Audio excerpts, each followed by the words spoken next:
So, what if the single most pivotal event of the 20th century was all a lie? Today, we're not digging through history books. Instead, we're diving into a fascinating film proposal that imagines the atomic bomb wasn't a weapon at all, but maybe the greatest magic trick ever performed. That's the core idea behind this movie concept, the Alchemist Gambit. It's one heck of a provocative sentence, right? It basically challenges the entire foundation of the atomic age, and it is the rabbit hole we are going down today. Okay, so before we dive headfirst into the conspiracy, let's just do a quick recap of the history that we all know.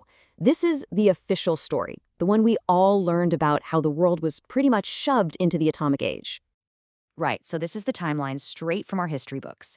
You've got the Manhattan Project kicking off, the Trinity test working, and then the bombs that ended the war. This is the story we've been told our whole lives. But the film we're exploring today asks a really terrifying question. What if all of that was just part of a script? And this is where the Alchemist Gambit comes into play. Now, I want to be crystal clear here. We are now stepping firmly into the world of a fictional narrative. This is the story the movie proposes, a kind of historical conspiracy thriller that presents a totally different version of these events. The central idea of this film is, well, it's breathtakingly simple. The atomic bomb was never real.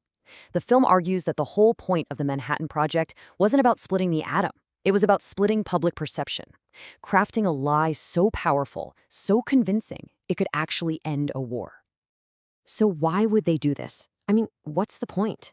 Well, the movie suggests a really chilling but pragmatic reason: to end the war, to scare the Soviets, and to establish American dominance. Not with a weapon of mass destruction, but with the myth of one. The fear of the weapon becomes the weapon itself. Okay, so if the bomb wasn't real, how on earth could they fake it? This is where the proposal gets incredibly detailed, and it lays out a plan for what would have to be the greatest special effect in all of human history. This line from the script, supposedly spoken by General Groves to Oppenheimer, really gets to the heart of the deception. It wasn't about physics, it was about theater. The goal was to create an image so powerful, so unforgettable, that it would burn itself into the global consciousness forever. So how do you fake a nuke in 1945? According to the film, the Trinity test was this huge, elaborate piece of stagecraft. You'd start with a massive conventional TNT blast on the ground. Then, as all that dust and debris rises, you have planes dropping canisters of phosphorus and smoke right into the cloud, literally sculpting that iconic mushroom shape for the cameras on the ground. The proposal then takes this same logic and applies it to Hiroshima. Now, the devastation was horrifyingly real, but its source, the story claims, was completely different. It wasn't a single atomic bomb, but a massive conventional firebombing raid, kind of like the one that leveled Tokyo, but with all these added pyrotechnics to create that signature flash and that terrifying mushroom cloud. So the film puts the official story right up against its own narrative. History says it was the little boy atomic bomb. The film says no, it was a special incendiary cluster bomb designed to look nuclear. And its key piece of evidence? Well, it points to the concrete structures left standing near Ground Zero, arguing that they should have been completely vaporized in a real atomic blast. Now, a lie this big doesn't just end in 1945. It has to be maintained, right? It has to be protected. So the film story then jumps to the present day, where a whole new generation is tasked with guarding the secret. And one man is about to unravel the whole thing. And our hero, Leo, he isn't some super spy or a soldier. He's an archivist. His weapon is his curiosity, and he stumbles onto this whole conspiracy just by noticing these small details that don't add up in the official records. These are the little threads he starts to pull on. You know, the buildings that are still standing, some weirdly inconsistent radiation reports, original blast footage that looks a little doctored, and then blueprints for the gadget at Trinity that look more like a big pile of TNT than a nuclear device. Every little clue just makes the mystery deeper.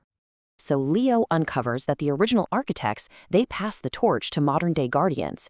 And of course, the methods have evolved right along with technology. The good old TNT and pyrotechnics of 1945 have been replaced by advanced shaped charges and real-time CGI, faking every single nuclear test from the Cold War to gay, all to keep the illusion alive.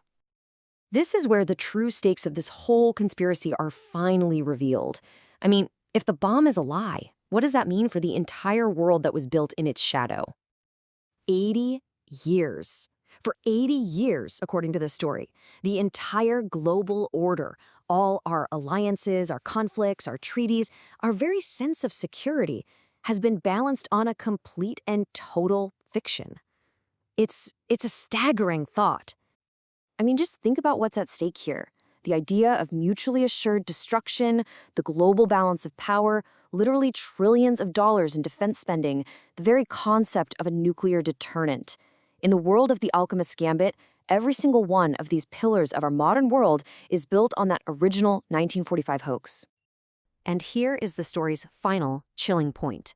The lie isn't just about preventing war, it's about maintaining power. The secret society that guards this truth, they hold the ultimate trump card, shaping world events from the shadows, because they're the only ones who know the king has no clothes. You know, the film's poster tagline just says it all. The argument here is that the most powerful weapon ever deployed wasn't made of plutonium. It was made of pure misinformation. A story so convincing, it held the entire world captive.